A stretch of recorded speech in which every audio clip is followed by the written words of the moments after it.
Class 10th का chapter 3 पढ़ेंगे जिसका नाम है pair of linear equation in two variable. Pair of linear equation in two variable. देखो इसमें सबसे पहले इसका इंट्रोडक्शन देखते हैं। ये सबसे पहले तो लीनियर इक्वेशन होती क्या है। लीनियर इक्वेशन होती है जैसे ये A X plus B Y plus C जो है ये क्या है, लीनियर इक्वेशन है। कौन सी? टू वेरिएबल वाली, जिसकी पावर जो होती है, जिनकी पावर 1 होती है, साथ में ही इसमें वेरिएबल 2 है, इसलिए इसको जिसकी पावर 1 होती है उसे लीनियर इक्वेशन बोलते हैं। और इसमें 2 वेरिएबल है, कौन? एक्स और वाई, इसलिए इसको अपन 2 वेरिएबल बोलेंगे। एक्स का जो कोफिशिएंट होता है उसे ए बोलेंगे, वाई का कोफिशिएंट बी होगा और एक होता है इसमें कांस्टेंट। अब अपने पास इसमें क्या करेगा, पेयर देगा अपने को लीनियर इक्वेशन का।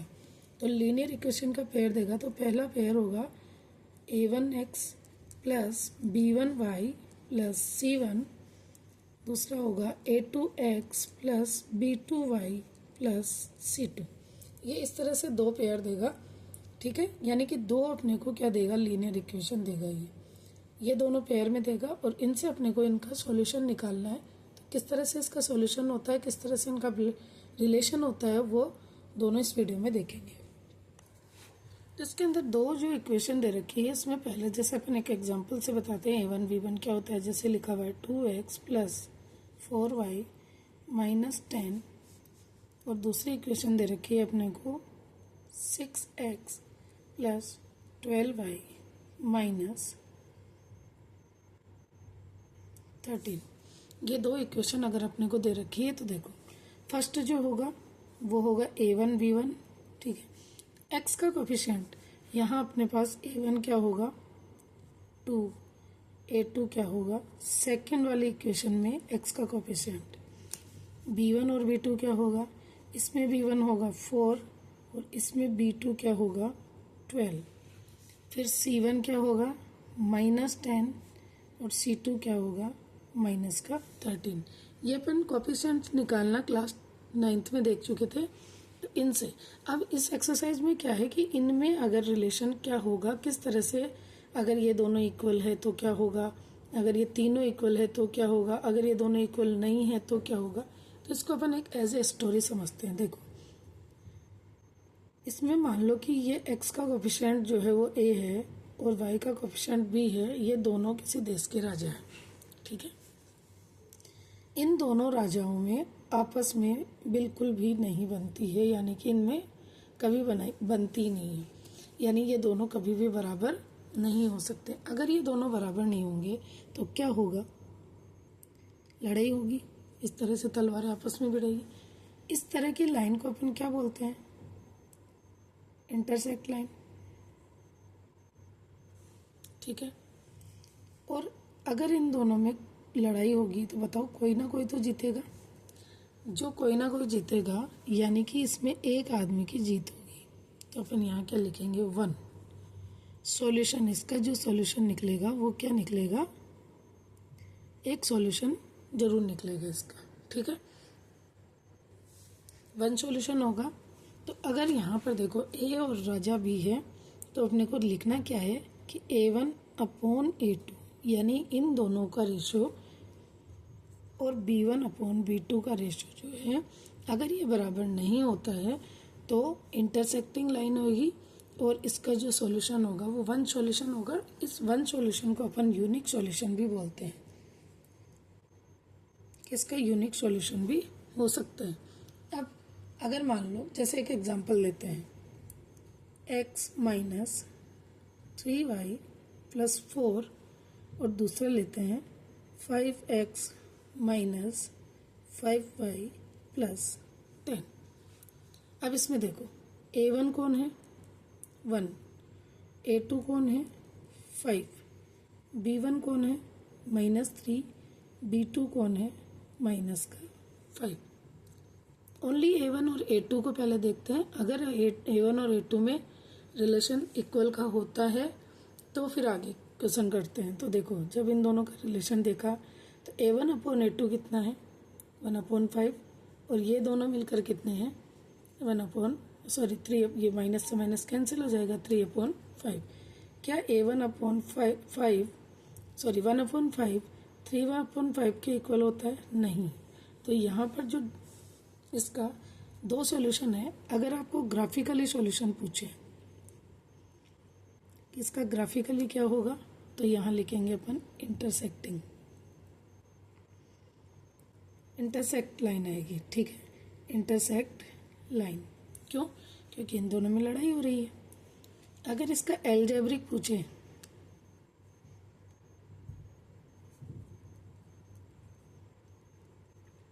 तो इसका आंसर क्या आ जाएगा? नो सॉल्यूशन या यूनिक सॉल्यूशन। ठीक है, ये तो होता है इसका, ये जो अपन ने रिलेशनशिप बताया था ये होता है फर्स्ट रिलेशन। ठीक है, ये कौन सा होता है? फर्स्ट। इसके अलावा दो कंडीशन और होती है, वो बताती हूँ। सेकंड कंडीशन में क्या होगा? देखो, सेकंड कंडीशन में होगा कि ये ए राजा जो है ये इस बी राजा के इक्वल है, यानी इन दोनों में लड़ाई नहीं हो रही है। लेकिन यहाँ पे जो थर्ड है वो कौन है? सी, जो इनके इक्वल नहीं है ना। अगर ये दोनों इक्वल है तो ना तो ए के इक्वल है ना ही बी के इक्वल है। इसको भी अपन एक स्टोरी से समझते हैं। जैसे मान लो ये ए है, ये बी राजा है, इन दोनों में कोई भी लड़ाई नहीं हो रही है और यहाँ बीच में एक कोई भी कांस्टेंट है, उस कांस्टेंट को बोलेंगे सी। वो कुछ भी हो सकता है, नदी, पहाड़, पर्वत, कुछ भी हो सकता है। ठीक है, अगर ये दोनों आपस में लड़ाई नहीं कर रहे हैं, लेकिन इन दोनों की एक शर्त है कि ना तो तू इसे यूज कर सकता है ना ही तू इसे यूज कर सकता है, यानी कि ए भी इसके यूज नहीं कर सकता है और बी भी इसको यूज कर नहीं कर सकता, यानी दोनों में से कोई भी इसे यूज नहीं करेगा। तो क्या होगा?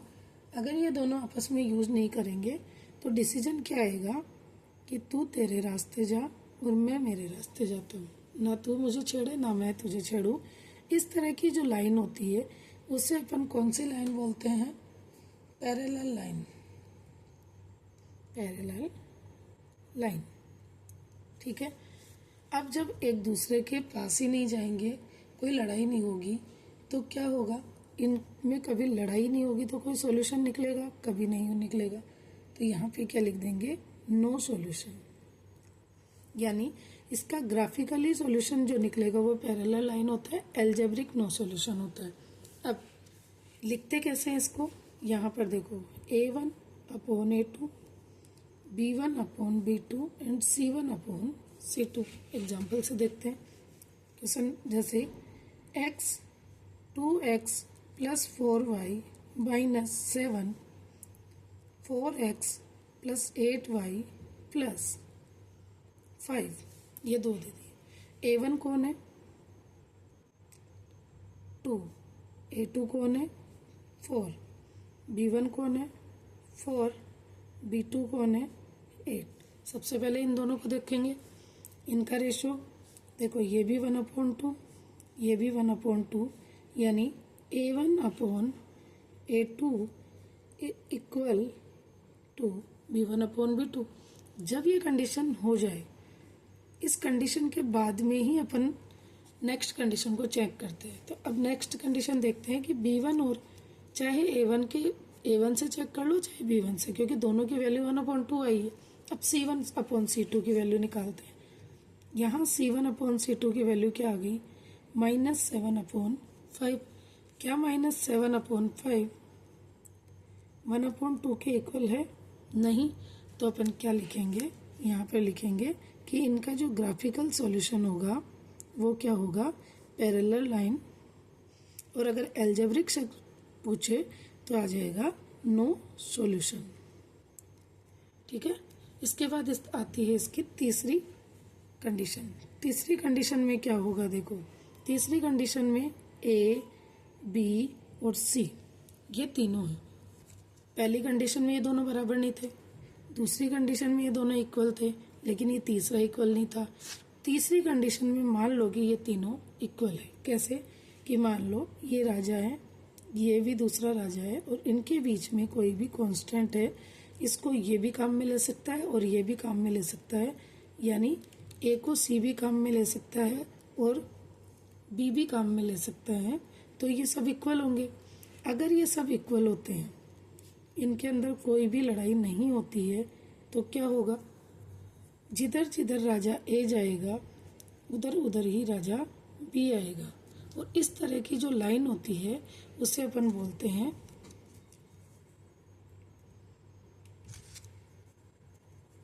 को इंसिडेंट लाइन। को इंसिडेंट लाइन, इस तरह की लाइन को अपन को इंसिडेंट लाइन बोलेंगे। और इस तरह में देखो, अगर ए जहाँ जहाँ जाएगा वहाँ बी आएगा, तो क्या होगा, इसके मैनी सॉल्यूशन निकलेंगे। क्या निकलेंगे, मैनी सॉल्यूशन। अब इसके अंदर एक रूल और होता है, अब इसके क्वेश्चंस करेंगे। कोइंसिडेंट लाइन है, ठीक है, और मैनी सॉल्यूशन है, तो इस तरह के अगर क्वेश्चन पूछे जाते हैं, इसका एक एग्जांपल देखते हैं। जैसे x plus 2y plus 5, 2x plus 4y plus 10। तो यहाँ पर देखो, a1 कौन हुआ 1, a2 कौन हुआ 2, b1 कौन हुआ 2, b2 कौन हुआ 4, c1 कौन हुआ 5, c2 कौन हुआ 10। रेशो निकालते हैं। इसका रेशो 1/2, इसका रेशो 1/2, इसका भी रेशो 1/2। तो इस तरह के अगर कोई क्वेश्चन दे दें, तो आपको अगर ग्राफिकली पूछे तो क्या लिखना है, कोइंसिडेंट,